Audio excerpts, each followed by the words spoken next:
The film begins with a scene where a girl named Pan writes a farewell note to her mother. The schoolgirl plans to commit suicide. As the girl picks up a knife and prepares to slit her wrists, she hears a noise from the street. Looking out the window, she sees a man fall from a parked car at the next house, and she sees someone's shadow in the window of the neighboring house, which is completely covered with newspaper pages. We return a few days earlier from the events taking place. The main character in the picture is a girl named Nita. She works in a shop selling CDs. One evening, an acquaintance named Don comes to her looking for a movie. He prefers horror movies, but the girl dissuades him by suggesting a comedy. In her opinion, laughing at the top of her voice prolongs life and brings a man out of depression. She teaches her friend how to laugh properly and the two of them laugh loudly, attracting the attention of people passing by. Nita wonders if laughing has helped Don, but the man confesses that it has only made him sick to his stomach. In the end, Don buys erotic movies and is about to leave, but the salesgirl gives him a flyer for a club called Who Are You?, in which people put their minds to rest and develop mental energy. That same evening, Don and Nita meet at a bookstore, where the girl buys a game-themed magazine that surprises her buddy. The two of them drive to Nita's house and she invites the man to visit. Don is very surprised by the way the apartment is decorated. There are stuffed animals hanging everywhere, which reminds him of a museum.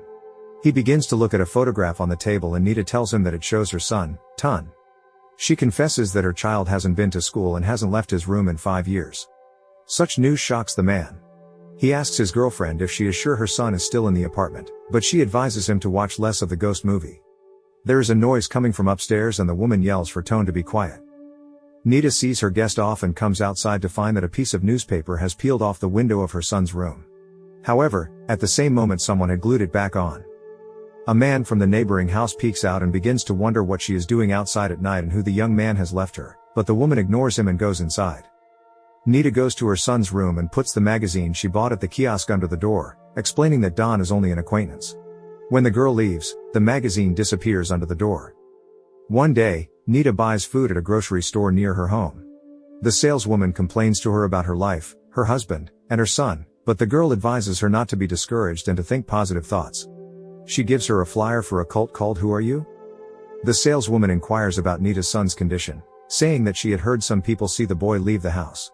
After hearing this, Nita's face instantly changes, asking who exactly saw him, but the woman admits she doesn't know. The girl recalls how, in the past, she had walked into Tun's room playing games. She turned off the computer, which enraged the boy. He grabbed the blade of a knife and put it to his hand and demanded that his mother leave his room, threatening her that if she didn't want to see him dead, she wouldn't go into his room again. Another session is going on in the Who Are You cult. Nita stands blindfolded in front of those present and the host gives her a piece of paper and a pencil. She tells the girl to imagine she is holding a knife and bamboo, and Nita cuts off part of the pencil with the piece of paper. According to the presenter, as long as one believes in something, anything is possible. Meanwhile, Don watches a science show about hikikomori syndrome, which is becoming prevalent among children. The kids withdraw from human contact, lock themselves in their room, sleep during the day and stay awake at night. Don is a screenwriter and offers his boss a story about a boy who locks himself in his room and doesn't come out of there for 5 years. The director doubts the success of the picture. He suggests that Don get the boy out of his room first and then discuss the script. One night, a schoolgirl named Pan, who lives next door to Nita, notices a stray cat on her windowsill. The child is allergic to many things, including animals, and she sneezes loudly, startling the cat. When the girl is about to step away from the window, she notices a strange large shadow in Tun's room. That same evening, Don comes to Nita's house. He invites her to dinner and tells her about hikikomori syndrome. The man offers her a solution to the problem. He believes that as long as Nita prepares food for the child, he will not come out, because he is quite comfortable with his life. And by her behavior, the girl encourages her son's behavior. Don suggests that her friend get the boy out of the room, or else she will never see him again. They arrive at Nita's house and the girl knocks on Tun's room, offering to come out. Don, standing nearby, promises that he will take the boy on television. After a silence, the man gives his card offering to chat online. The business card slowly creeps under the door. Moments later, a piece of paper comes out from under the door, telling them to leave. Immediately following it comes a warning that the child will kill himself if they don't leave, after which a piece of paper with a child's finger cut off comes crawling out from under the door. Nita, in shock, begins to shout and chase Don away, but the man does not listen to her and begins to bang on the door, demanding that the boy open it. He pushes Nita away and she rolls down the stairs and passes out. The man is stunned and plans to help her, But when he is on the stairs, he hears the door open behind him. He turns around and falls down the steps in fear. A barefoot steps on his shin and breaks it. Then the man is dragged to the door and begins chopping him to pieces with a large machete. After a while, Nita is lying on the floor and regains consciousness. Blood drips down her face and oozes from the ceiling. The door to Tun's room opens and a teenager with a towel over his head and a knife in his hand emerges. The girl can't believe her eyes. She's glad her son is out. She walks up to him and pulls the towel off his head and steps aside in fear. At the same moment, Nita wakes up.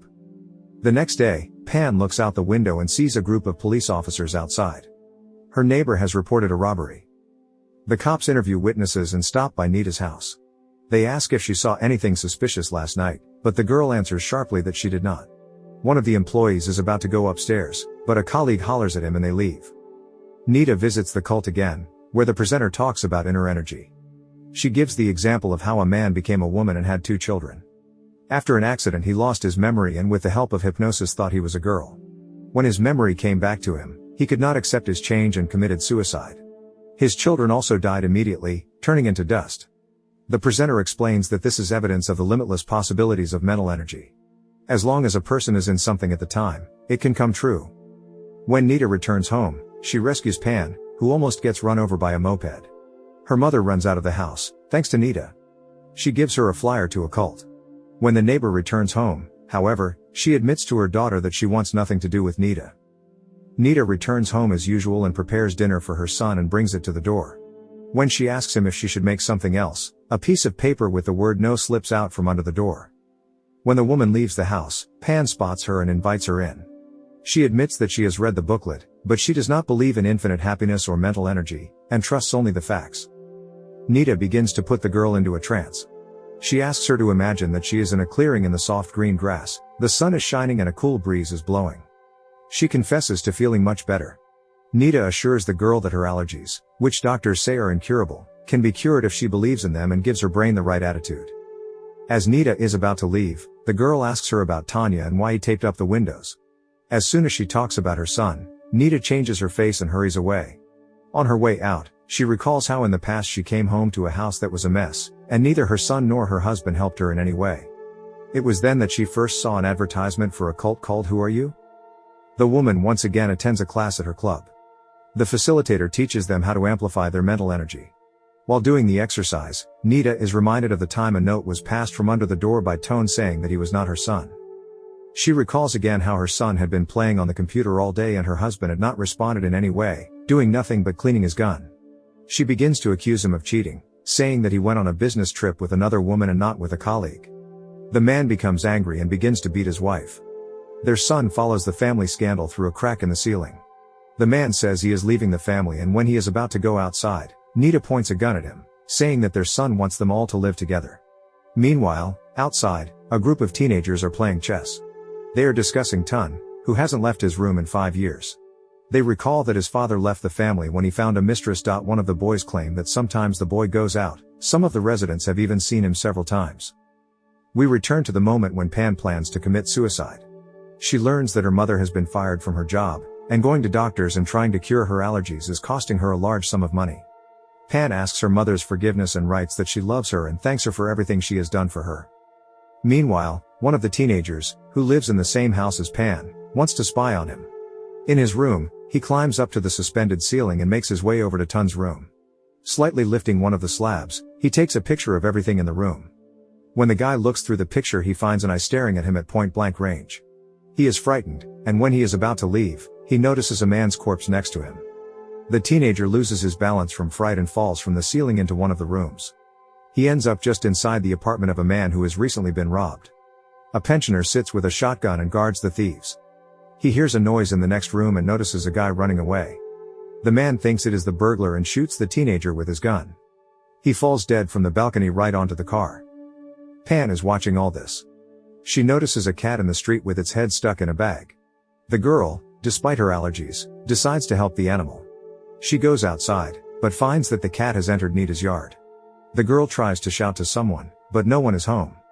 Pan climbs over the fence and enters the house where the cat has run in. Pan catches the animal on the stairs leading to the second floor. The girl removes the bag from the animal's head and at that time a partition wall falls from the ceiling and she sees Dawn's body lying there. Meanwhile, Nita returns home. Near the gate, she notices a man walking toward her. She runs into the house as quickly as possible, but the stalker comes in after her. It turns out to be her husband. The woman is surprised, saying that he is dead, but the man asks her to come to her senses, claiming that he is alive. He says it's time for her to come to terms with their son's death. Nita recalls again that fateful day when she pulled a gun on her husband. He tried to snatch it from her hands and they accidentally fired a shot into the ceiling, where Tun was watching them at the time. In the midst of their quarrel, they accidentally shot the child. The woman doesn't believe him, claiming that her son is still in the room. They go upstairs together and the man opens the door. In the room by the computer sits their son, who has turned into a mummy. He slowly turns his head and walks in their direction. The man is shocked, he cannot believe what is happening, while in his mother's eyes the living dead man looks like her child. She holds a brochure to the man's throat and slits his neck with it. All this happens in front of Pan, who hides in the bathroom and peeks through the blinds. The man falls dead on Nita and the two of them roll down the stairs.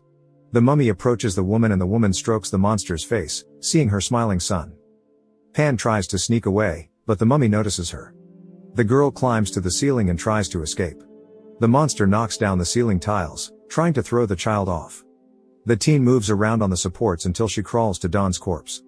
She freaks out and falls from the ceiling. The tiles collapse and one of the debris pierces Nita through. When the mummy is ready to pierce Pan, Nita faints. She remembers Tun's birthday, which they celebrated as a family. The monster turns to dust. It was spawned by the woman's mind and only existed because of her mental belief that her son is still alive.